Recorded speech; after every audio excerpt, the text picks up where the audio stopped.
So I don't think it's not really about having words for the sake of it or trying to sort of get the one up on somebody because you know more words than them. It's all about enjoyment, and it's all about the importance of being able to express yourself and communicate effectively and clearly. Plus, as I say, to have those brilliant discussions about why our vocabulary is as wonderful as it is.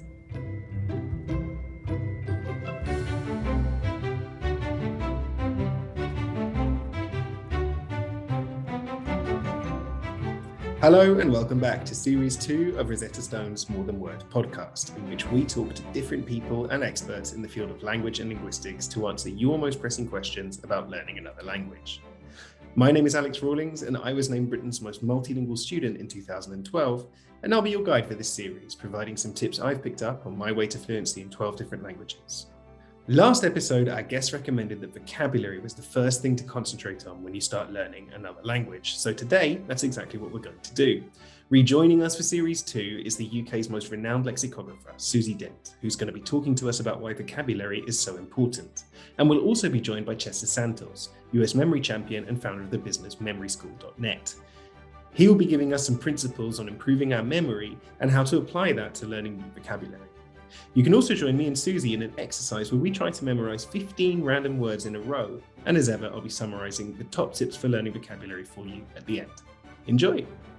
So Chester, perhaps we could start with you. I'm fascinated at the fact that I'm in the presence of a US memory champion. What exactly is a US memory champion though? And how did you end up with that title? Yeah, so thank you for having me on, Alex. I'm looking forward to talking with you today. I did win the United States National Memory Championship. It's an annual competition held here in the US. It's been held at various locations over the years. Nowadays, the finals is held at MIT, the Massachusetts Institute of Technology over on the East Coast. It's a one-day competition. We cover memorizing decks of playing cards, strings of computer-generated random digits, hundreds of names, poetry. That's all covered in this one-day competition. And basically, you see who can memorize the most, the largest amount of data in the least amount of time, but also with 100% accuracy. So some of the scores, I used to memorize a shuffled deck of playing cards in a little bit under 90 seconds. I used to be able to memorize about 130 plus digit sequence of computer generated random digits forwards and backwards in 5 minutes, 100 plus names in 15 minutes. So those are some of the things you need to do to win the United States Memory Championship. Fantastic. And Susie, it's great to speak with you again. Welcome back to the second series of More Than Words. I remember last time we talked a lot about our common love for language and our passion for being multilingual and all sorts of things like that. But really, I suppose what a lot of people know you as is a person of words, someone for whom vocabulary and lexicon is your bread and butter. Where did your passion for words come from? Yes, well, I think in the first series, I told the story of how I would sit in the bath and stare protractedly at shampoo bottles and notice that there were different languages listing the different ingredients, which let's face it, must be the most boring ingredients ever, well, the most boring words ever. But I was somehow transfixed. These looked incredibly exotic, these different alphabets. I think there was probably a bit of Cyrillic in there, but I obviously didn't know it at the time. And I was very old school in the way that I then progressed, because I would genuinely sit down. Our house was always freezing, so I would find the warmest spot in the sun ever and just sit down and read German and French vocabulary books. They weren't even stories; they were lists of vocabulary, which were obviously thematically organized, and it would be the same in the back of the car, etc. So I wish I could explain where that passion came from, Alex. But for me, it was a sort of oasis. I didn't have a particular goal in mind. I wasn't at the time thinking, when I get to Germany, I will be able to use all these things. It was just the joy of those words themselves. So vocabulary is definitely one of the most important parts of learning a language, as we've heard on the last episode. But I mean, I must confess to both of you, as someone who loves languages, loves learning languages, learning vocabulary is not necessarily my favorite part of learning a language. I often find it to be a bit of a slog. And I studied German and Russian at university, and in my first year of beginner's Russian, I remember every Friday afternoon, our teacher would give us a vocabulary list of sometimes up to 600 words that we would have to memorize for the test on Monday.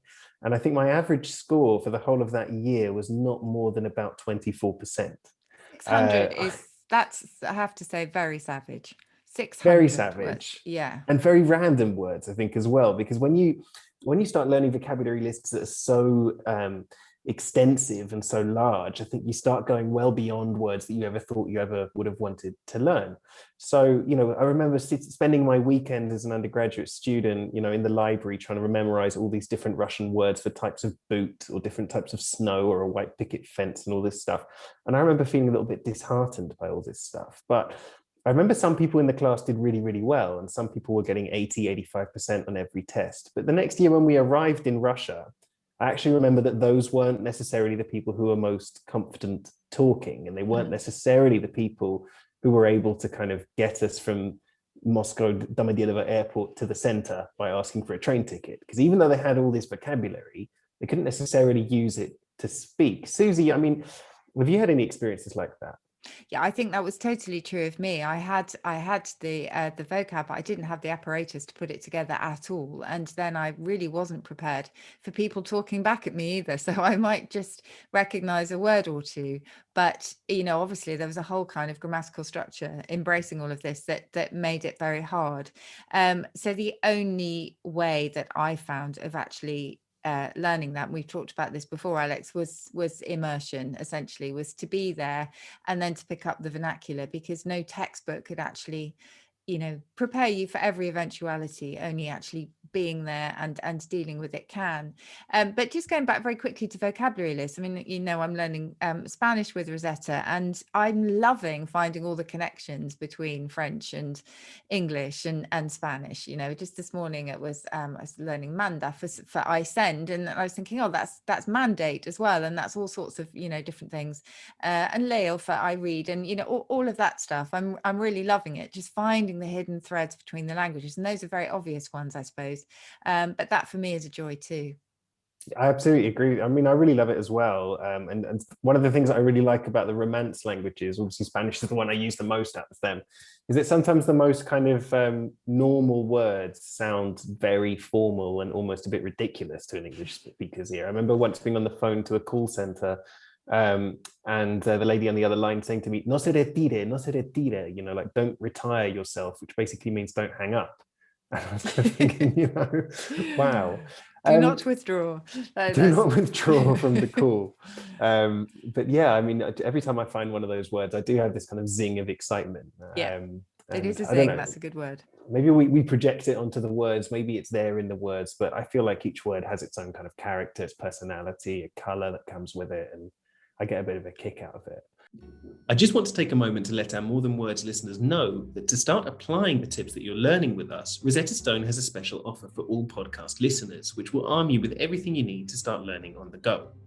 Simply go to rosettastone.co.uk/podcast, where you'll receive a special offer on all Rosetta Stone courses, including their lifetime subscription, which will give you access to all languages for life. The link is in the episode description, so just click through from there to start your own language learning journey today. Chester, maybe we could kind of ask you about this, because it's really great to be joined by someone who actually understands how memory works and how learning works. I mean, my experience, and Susie and I've talked about this before, my experience of learning vocabulary has been the most effective way to do it has been to do it in a real context where I've needed the word. And that often means being in an immersed environment, such as being abroad. Why is that? And is there anything we could be doing to make the learning process a bit smoother? Yeah, so when you're focusing on vocabulary that you need, you're more focused, right? You're paying more attention. So you listed, you said you had to memorize 600 plus words, and they weren't the most interesting words to you, right? So that is a huge factor in learning and memory. What my role is I help people to commit things to memory, really anything at all, even things that at first they might not necessarily have that much interest in. They might find it boring, but it would be very useful for them to know this information. So I help make the whole process more interesting and more effective. There are really just three main principles that memory champions like myself use and that I teach people to put into practice in their career and personal lives. And one is creating visuals. So turn whatever it is that you want to remember into something that you can see. An example quickly that I'll give in terms of names, that's always something people are interested in getting better at. Let's say you go to a party, you meet a lot of new people. 2 weeks after the party, you're talking with one of your friends that was there with you, and they describe someone. Hey, do you remember Alex, that attorney that we met at the party? He's also a member of the tennis club. When your friend is describing that person to you, a lot of times you can picture very easily exactly who they're talking about. You might even remember what that person was wearing at the party, but a lot of times you can't come up with the name, right? Pretty common experience there. And this happens because when we are interacting with people in various ways, we actually see the face, right? We remember, that's why we remember the face, because it's recorded into our visual memory, but we have much more difficulty remembering the name because it's more abstract to the brain. So for names, I would visualize, if I'm meeting someone named Mike, a microphone. If I'm meeting someone named Alice, I might picture a white rabbit because that reminds me of Alice in Wonderland. So first principle, visuals make it easier to remember. Second thing to keep in mind from there, involve additional senses if you can. As you do that, you will be activating more areas of your brain and building more and more connections in your mind to the information. So don't just see the white rabbit, maybe even smell it or imagine that you're feeling the fur or something like that. So more senses, again, activates more of the brain. Third principle to keep in mind is while you are seeing and experiencing this in your mind, make it strange, unusual, extraordinary in some way, because there's a psychological aspect to human memory. If whatever room you're in right now, if an elephant crashed into that room and it started to spray water all over you with its trunk, if that actually happened right now at this moment, you would probably remember that for the rest of your life, even 30 years from now. You'll never believe this. I was interviewing this memory guy on our show and an elephant just crashed into the room, right? Might be stuck there forever without you even trying to commit it to memory. So that's what I mean by this psychological aspect to human memory. When you can put those three things together, visuals, using additional senses as you can, and you make it all weird, crazy in some way, instantly it will become much easier to remember really anything at all, even these 500 plus words that you might not have been that interested in the 600 word list. So I was hoping we could go through a quick exercise with you and Susie, and the audience can follow along when they watch this interview. It will show how to improve your memory, I think, in general, and then later on, when we have time, we can talk about how this would actually apply to vocabulary when learning a language. Okay. Susie, why do you think having such an extensive vocabulary is important for speaking a language fluently? Well, speaking, I often get asked this about English vocabulary because I often put out words of the day on social media and that kind of thing, and people will say, "Well, it's a brilliant word, but no one else is going to understand it. So isn't that going to just make me sound a bit smug?" And the answer I always give is, A, there's the joy in actually learning that vocabulary, but also, it kind of raises a discussion. So people may not know, to take an English word, they may not know apricity, which is a really old word for the warmth of the sun on your back on a really chilly winter's day. And it's just, we all know that feeling. So you can use the word and then you can talk around it, and it gets a whole discussion going about language, which I think is really important. But also there's been quite a lot of research done about what's called emotional granularity, which is the ability to put feelings into words. And psychologists have sort of found that those who are able to articulate what they're feeling or what they're thinking with a high degree of specificity actually then have lower levels of depression, because they're able to express themselves in a way that they then feel has been either cathartic, or that they can share it in a way that it doesn't then become something which is too personal and too bound up with themselves and just inexpressible. So there's all sorts of good psychological reasons why actually being able to articulate clearly and effectively is a really good thing. Plus, of course, there's the confidence. I think a lot of people, and this is never more true than in a foreign language, they will avoid certain situations because they don't feel they're equipped with the vocabulary to deal with them. And that in turn is going to then curtail their enjoyment of a situation. If you're in a foreign country and you're scared about going to one particular place because you're not sure you're going to be able to deal with it linguistically, then that is restricting and possibly taking you away from something that could be a really joyful experience. So I don't think it's not really about having words for the sake of it, or trying to sort of get the one up on somebody because you know more words than them. It's all about enjoyment, and it's all about the importance of being able to express yourself and communicate effectively and clearly. Plus, as I say, to have those brilliant discussions about why our vocabulary is as wonderful as it is. Absolutely. I think it's probably also, from my perspective, I think it's quite important to express that there's a balance, though, as well, between aiming for kind of a really high vocabulary, but also understanding that not having a large vocabulary is a normal part of the learning process. Yes. Because I think we can often get so frustrated at not being able to be precise in the language that we're speaking. And I think that frustration can be quite a good feeling sometimes, because it can motivate us to learn more, but it can also be a negative feeling if it puts us off or makes us feel like we're not making as much progress as we think we'd want to. So I often say the key with fluency, or feeling fluent in a language, is not necessarily having the largest vocabulary in the world, but kind of being confident and being self-assured about using what you've got to make a point. Yes. And never being scared, just go for it as well, because how wonderful is it when somebody actually tries to express themselves in another language? And yes, you might get rebuffed because they'll start speaking English and then you just think, oh, what's the point? But if you persevere, it's just the most brilliant experience. And also, of course, there will be areas that we're not particularly interested in, so we may not immerse ourselves in that vocabulary, and that's absolutely fine. And people often say that children's vocabulary is shrinking, and I think there is a real concern, certainly when it comes to English, that there's a widening gap between kids who have a good vocabulary and those who don't. But equally, if you were to go to some of their kids and say, tell me about your game, tell me about this particular game, they will have an entire lexicon devoted to that particular game that they're playing or whatever. So their vocabulary will be really strong in some areas and just not in others. So I think it's definitely, don't be afraid, go for it, and just find what you're interested in, because then you can follow your passion and the vocabulary will come from that.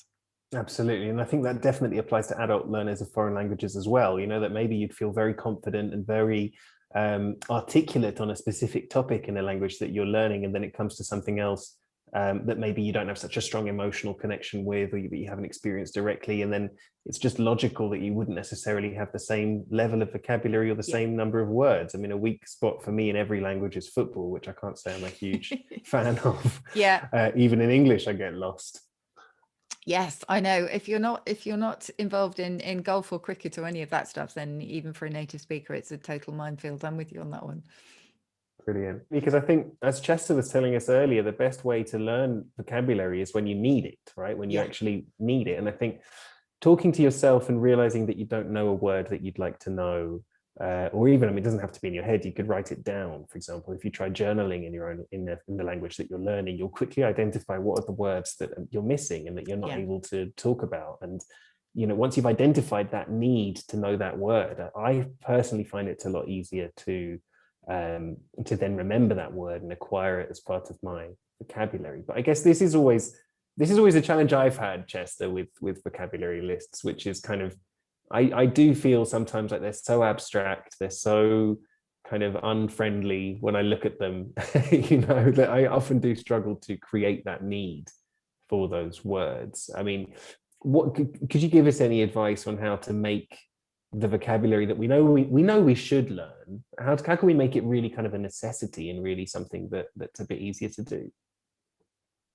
Yeah. So again, if you need it, you found that you needed it in a real life situation and you didn't know the word, then all of a sudden you're going to focus and pay more attention, right? So that will automatically make you more effective in terms of memory and learning. But the issue is that all of these other words that would be incredibly useful for you to know, but when you're initially studying, you don't have necessarily that interest, right? That focus. So that's where the techniques that I teach people come in. I teach you a much more fun and interesting approach to use. So whenever you and Susie are ready for it, I'm going to have you memorize a long list of boring random words that you would have no interest in, and you would really, find it to be normally a very tedious exercise to try and commit these to memory. but we're going to learn a different approach. Just let me know when you're up for it, and then I think you'll have a better idea of what it is that I teach people to do. Chester, can I ask just one question? Yep. Not necessarily related to vocabulary learning, but you were talking about remembering people's names. I always find when I'm being introduced to somebody, there's so much else going on. There might be a sort of, I mean, pre-COVID, there might have been a shake of the hand, or there might have been, body language going on, and you are intent on making a good impression. So I never actually hear the name. It literally just goes straight over my head.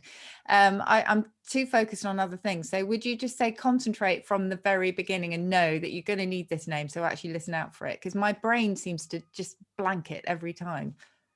Yeah, there's no getting around it. I know it seems pretty obvious, but that is a prerequisite. You have to pay attention. And what you described is very, very common. So I'll quickly run through a 4-step process. Step 1, I always say to immediately repeat the name and shake their hand if you can. But just get into the habit. If you meet someone named John, nice to meet you, John, or pleased to meet you, John. Getting into that habit forces you to pay attention to the name every time for at least 1 second, because that's the only way you could repeat it back, right? Yeah. So just start getting into that habit. Step 2, ask them a question using their name. John, how do you know Chester? Or John, how long have you been with this organization? That's it. Just one question using name early on. That forces you to focus on the name even further, right? Step 3, think of a connection between the name and anything at all that you already know. And that should take you a few seconds or less. So John, maybe think of John Lennon or John Adams, a president here in the US. That's it. And then step 4, just whenever you leave the party, the meeting, whatever type of function it might be, say goodbye to people. Make it a point to say goodbye to people actually using their name. So that should help you pay attention more and focus more, because it's a prerequisite. Yeah. Thank you. That's very useful advice, because I've always been the person who speaks lots of languages but can never remember anyone's name, which has been a problem in multiple social and professional contexts. So I'm definitely going to try and make more of an effort with your advice, Chester. And you see, I did it just now. I used your name with responding to you. So Excellent. I guess that's part of the steps. Mm-hmm. Well, Susie, do you think, are we ready to go through Chester's memory experiment? I'm ready. I would just say that whenever I'm put on the spot, I always just fail dramatically. So I'm ready to fall. I'm ready to fail, but I'm also ready to take it on. Chester, we're putting our trust and faith in your hands. We may not be the best guinea pigs you've ever had, but I think let's give it a go. And then we can talk afterwards about what's going on and what we can learn from it. Okay, cool. So just do your best. And I think it's good for people watching this later, they can follow along and see how well they do. So don't write this down. You cannot write this down. You cannot use any sort of electronic device. You're using nothing but your brain, nothing but your memory. People aren't used to doing this nowadays. So I'm going to rattle off a long random list of words. It's going to be monkey, iron, rope, kite, house, paper, shoe, worm, envelope, pencil, river, rock, tree, cheese, and dollar. So that's the list of words. How would people normally approach committing that to memory? They would usually, they would write it out over and over again. They would read it over and over again, or recite it to themselves over and over again until they feel they've drilled it into their head. It's a pretty boring approach. It isn't effective, especially not for long-term memory. If you manage to get it, you would only know it maybe for half a day, maybe a couple of days, but then all the words would start to vanish out of your head. So instead, we're going to think about those 3 principles that I talked about in the beginning: visualization, using other senses, make it crazy weird. And I'm going to guide you through a series of visuals, just like a little story that you're going to imagine in your mind. That's it. Here we go. So the first word was monkey. I just want for you both, and people watching can follow along again. Just see a monkey in your mind. The monkey is dancing around. You can close your eyes if you want. The monkey is dancing around. It's making monkey noises, boop, boop, boop, whatever a monkey would sound like. I'm working on the monkey impression, but the point here is to see and hear that monkey, all right? The monkey now picks up a gigantic iron, like you would iron your clothes with, would probably be easy to visualize. So the monkey is dancing around with this giant iron. See this like a movie or cartoon playing in your head. That's it. The iron starts to fall, but a rope attaches itself to the iron. Maybe even feel the rope. Maybe it feels sort of rough. Really interact with that rope. All right, you look up the rope, you see that the other end of the rope is attached to a kite. It's flying around in the air. You reach up and try and touch it, that kite. All right, you see the kite now, you watch it and crashes into the side of a house. Really see it smash into this house. The house, you noticed, is completely covered in paper. For some strange reason, it's completely covered in paper. Picture that. The next word I had given you was paper. Out of nowhere, a shoe appears and it starts to walk all over the paper. Maybe it's messing up the paper as it's walking on it. Really see that shoe. The shoe smells pretty badly, so you decide to investigate and see why. You look inside of the shoe and you find a little smelly worm. A worm is crawling around inside of that shoe. Really see that worm. The worm jumps out of the shoe and into an envelope or envelope. Maybe it's going to mail itself or something. I don't know. But envelope was next. Out of thin air, magically a pencil appears and it starts to write all over the envelope. Maybe it's addressing it, that pencil. The pencil now jumps into a river and there's a huge splash like you wouldn't expect when it hits the river. Next word I had given you was river. The river, you notice, is crashing up against a giant rock. It's crashing up against a giant rock. The rock flies out of the river. It crashes into a tree. Really see it smash into this tree. Just visualize that as best you can. This tree is growing cheese. You probably haven't seen a tree like that before. This one is growing cheese. And out of the cheese shoots a dollar. A dollar shoots out of the cheese. Last word I had given you was dollar. Now I'm going to run through this again, but in about just 20 seconds. That's it, very quickly. And your job at this point is to simply replay through this little story that we've created in your mind. So we start off with the monkey. The monkey was dancing around with what? It was dancing around with an iron. What attached itself that you felt? It was a rope. The other end of the rope was attached to what? It was attached to a kite. What did that kite crash into? It crashed into a house. What was the house covered in? It was covered in paper. Something walked on the paper. What was it? It was a shoe. What was crawling around inside of that shoe? It was a worm. The worm then jumped into the envelope. What wrote on the envelope? It was a pencil. The pencil jumped into the river. The river was crashing up against what? It was a rock. The rock then flew into a tree. What was the tree growing? It was growing cheese. And what came out? It was a dollar. So now you should be able to recall pretty easily all of those random words by simply going through the story in your mind. Each major object that you see in the story will give you the next word. So hopefully Alex and Susie and or one of you can give it a try, or you can maybe do it like one person give one word, the next person give the next word, however you feel comfortable, but just at least give it a try to recite those, and people that watch this later can follow along and see how they do. Should we do alternate ones, Alex? Okay, let's do alternate ones. So why don't you start? Okay. Thank you. Monkey. Iron. Rope. Kite. House. Paper. Shoe. And then there was a worm in the shoe, so worm. Envelope. Pencil.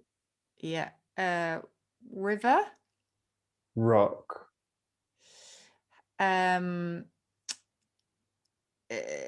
River, rock.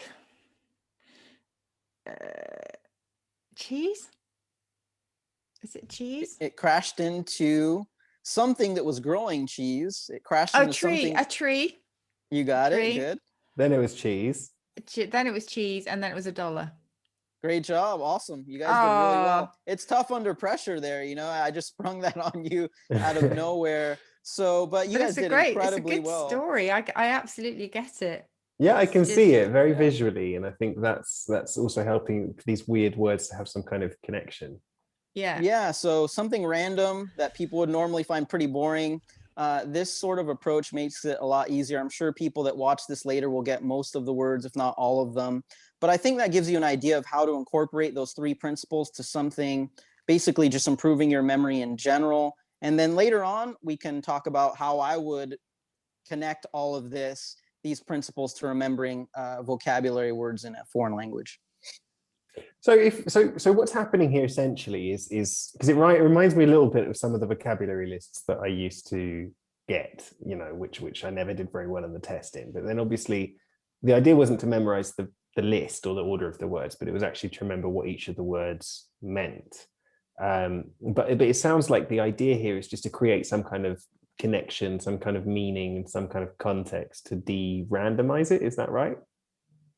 Yeah, we're just basically making, we're using more of the brain, much more of the brain automatically by creating the visual, by involving additional senses, by taking advantage of that psychological aspect to memory, making it crazy, unusual, extraordinary. So we're using a lot of the brain, and also it makes something boring, like words on the list that would be useful at some point for you to know, but you didn't have that focus because you found it boring. Using this approach will make it more interesting to commit those words to memory. So, again, whenever you can visualize it, see in your mind, see how it's working, it's going to help.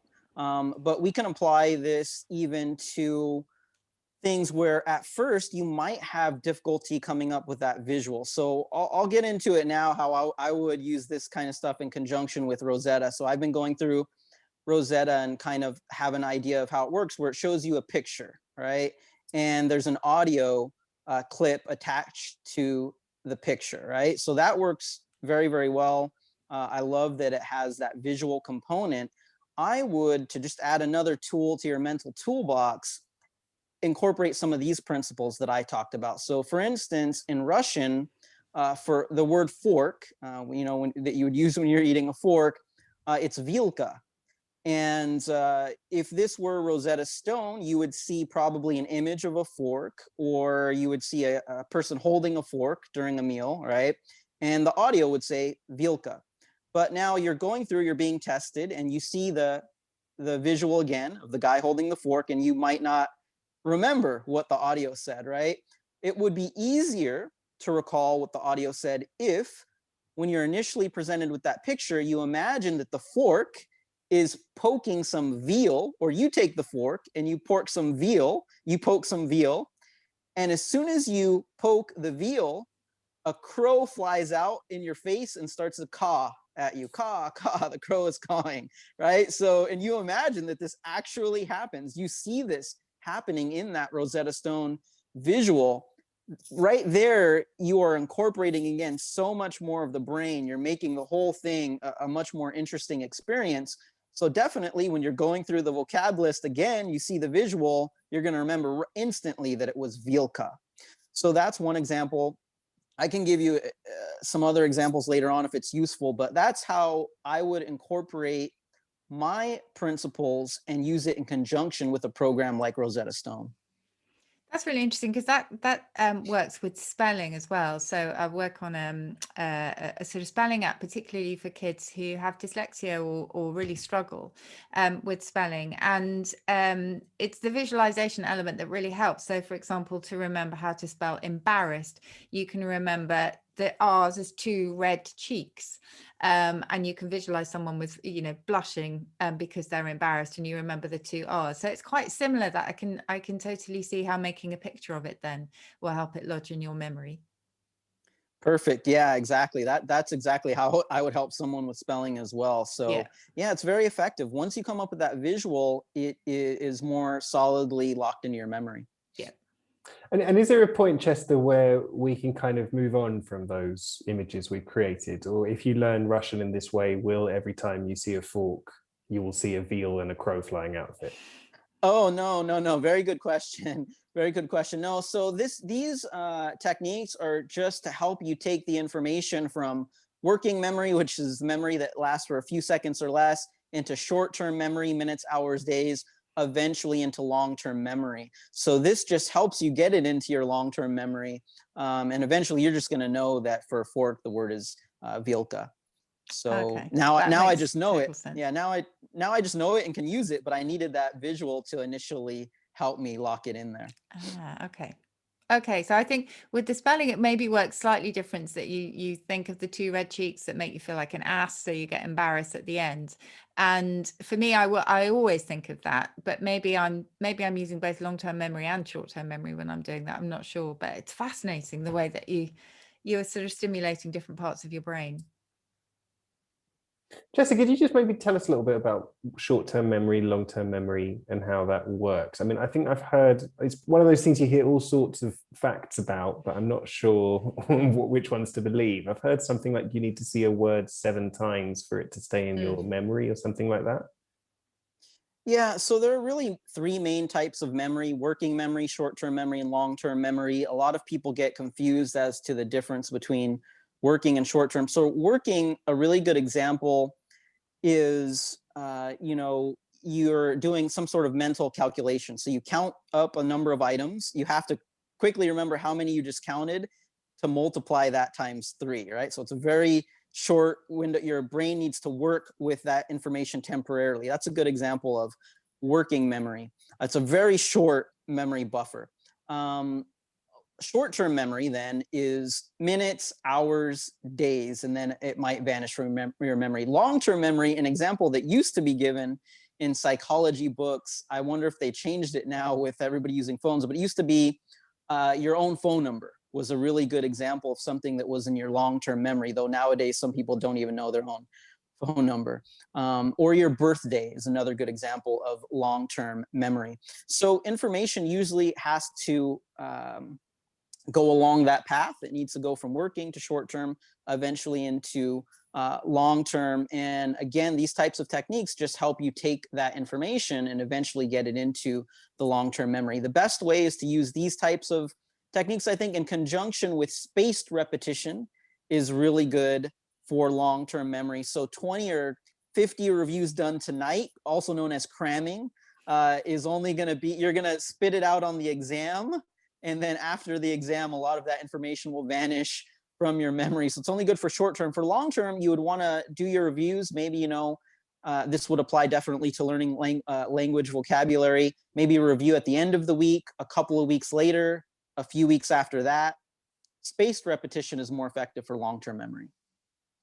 So I suppose that's also one of the big advantages of Rosetta Stone's customized learning plans, where you can tell it how often you want to study and it will remind you, and it will keep a log of how often you've been going in and looking at your language, because presumably, like with all memory, consistency is key. Absolutely. So that's great that Rosetta has that. Yeah. And Chester, like with things like the phone number, it is quite interesting that, when I was a kid, we all had to memorize phone numbers. And I think I could remember about 10 or 15 really important ones. But nowadays I know mine, and I think that's about it. I don't know anyone else's. Is it getting harder for us now to remember things because we can just sort of outsource our memory to our smartphones? We don't have to remember facts. We can just Google them. We can Wikipedia them. Are we seeing kind of an effect of all that technology on our ability to remember things like language? Definitely. So I call it dangerous digital dependency in some of my talks that I do. Phone numbers, we all used to be able to remember the phone numbers of so many friends, family members. My parents would give me emergency numbers that they thought were important for me to know in case of an emergency. We could all do that. But yeah, nowadays you give someone one phone number and they feel completely paralyzed. They cannot do it. They feel like they're almost handicapped in terms of their memory ability. It's because of this digital dependency. Another example, navigation. So you'll have people that have been driving in a city, like Uber and Lyft, for an example. This is not all Uber and Lyft drivers. I don't want to sound like I'm talking trash about them or something. But some of them, they may have been driving in a city for 5+ years. But if something's wrong with the network connection or something is wrong with the app, you'll just need to drive around until they can catch a signal, or they'll need to restart their app. They won't even know some very basic locations, common landmarks in that city, even after driving for 5 years there. It's a good example, I think, of what happens when we completely shut off our brains and become 100% dependent on technology. We're just turning off that learning and memory portion of the brain. I think there is a little bit of danger in it. But can we get that ability back, do you think? Or is it something which, if we don't develop it from a young age, we're kind of at a disadvantage?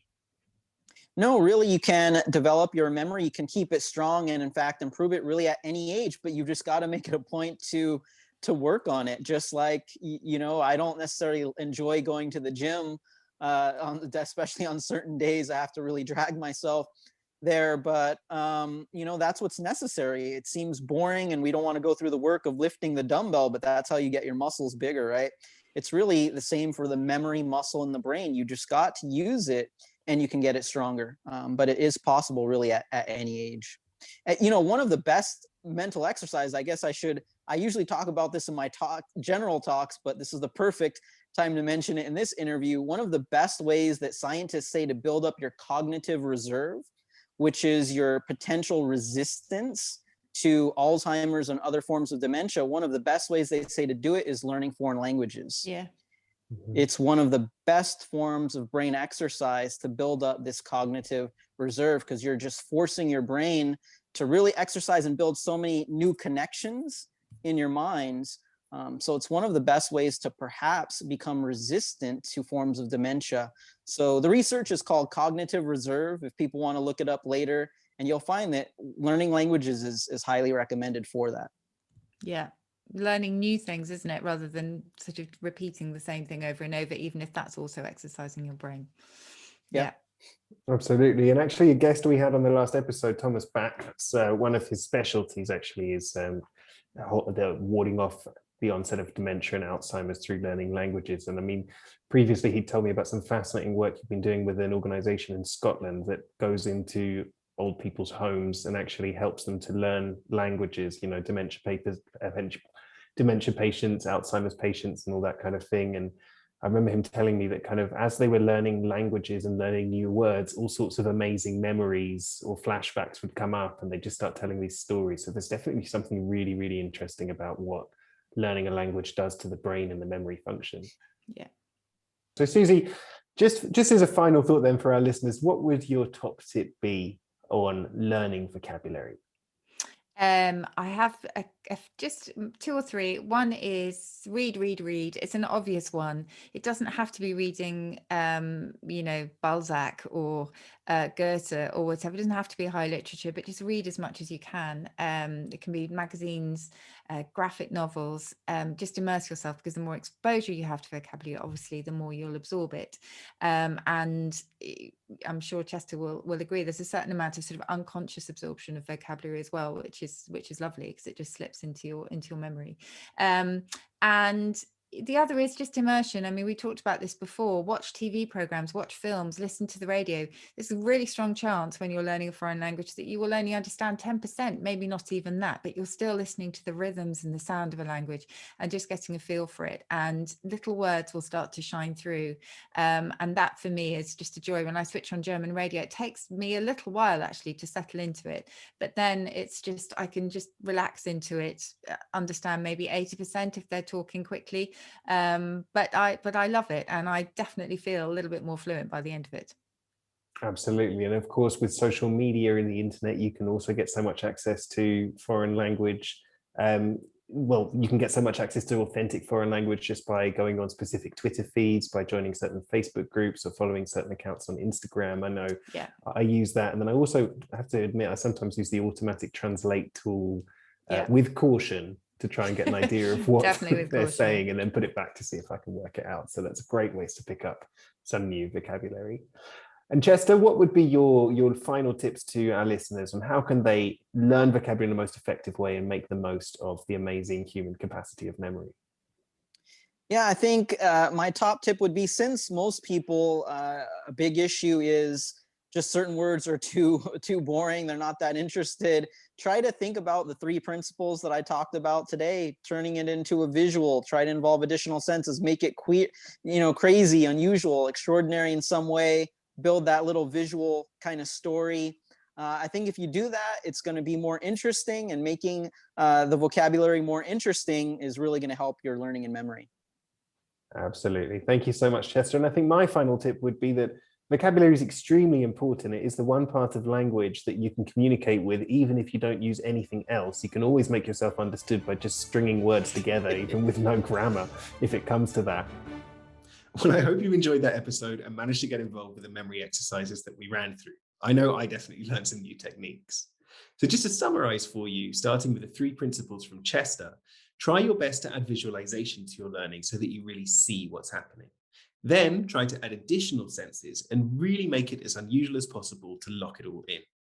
Another great way to expand your vocabulary is to read and immerse yourself in your new language, whether that's on social media, from TV and films, radio and newspapers, and always try and find the vocabulary that is most relevant to you. Next week, I'm back with Susie to talk about a very special kind of vocabulary, slang. Where does it come from, and how important really is it to you when you're learning a new language? To help us answer these questions, we'll be joined by Dr. Tanya Verhey-Palmer, a linguistics lecturer from Aberdeen University, and Henning Ween, the UK's favourite German comedian. Also, just a quick reminder to go to rosettastone.co.uk/podcast for those special offers on all Rosetta Stone courses, including their lifetime subscription. The link is in the episode description, so simply click there to start your language learning journey today. Finally, in our last episode on the 20th of May, myself and special guest Susie Dent will be answering your questions on learning a language. So if there's something that you'd like to know, just tweet at Rosetta Stone UK for a chance to be selected. Good luck.